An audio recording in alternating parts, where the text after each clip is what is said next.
আগে যে স্বৈরাচারী সরকারের সময় যার খুশি তাই করছে, সেটা যাতে ভবিষ্যতে না হয়, ভবিষ্যতে যারা আসবেন আশা করি যে তারা শিক্ষা নেবেন অতীত থেকে, যে কী করলে কি হয়। হ্যাঁ, তো সেটা আশা করি যে ওনারা যারা আগামীতে সরকার আসবেন তারা নিশ্চয়ই এই শিক্ষাটা নিয়েছেন। যদি না নিয়ে থাকেন তাহলে তো আমি আর কিছু বলতে পারবো না আগামীতে কী হবে। বাট আমরা যতদিন আছি ততদিন এই অরাজকতা চলবে না। নৌপথের নিরাপত্তা নিয়ে আমি অত্যন্ত ওয়ারিড। অলরেডি আমরা কিন্তু পুলিশের সাথে কথা বলেছি, চেষ্টা করব যাতে কোস্টগার্ডের শক্তি আরও বাড়ানো যায়।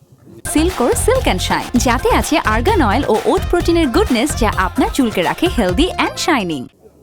লঞ্চ ভেড়ার মতো লঞ্চ থেকে, বা এখন তো স্টিমার নাই এখানে, লঞ্চে চলে বড় লঞ্চ ভেড়ার মতো ঝড় বৃষ্টিতে বাদলে যাতে সিকিওরড প্ল্যাটফর্ম থাকে, লঞ্চ ভিড়তে থাকে, মানুষ প্রপারলি নামতে পারে, উঠতে পারে।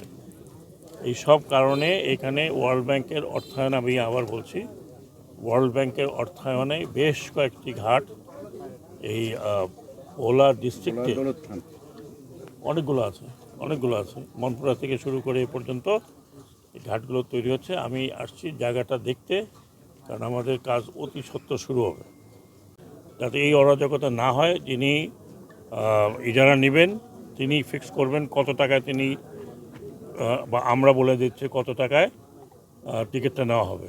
আমি অনেক অভিযোগ পেয়েছি, 5 টাকার জায়গায় 10 টাকা নেয়, আবার ব্যাগ নিলেও তার উপরে পয়সা নেয়, সুটকেস নিলে তার উপর পয়সা নেয়। এই অরাজকতা অ্যাটলিস্ট এখন হবে না, কারণ আমরা মিডলম্যান আমাদের কেউ নাই। কথাটা বুঝতে পারছেন?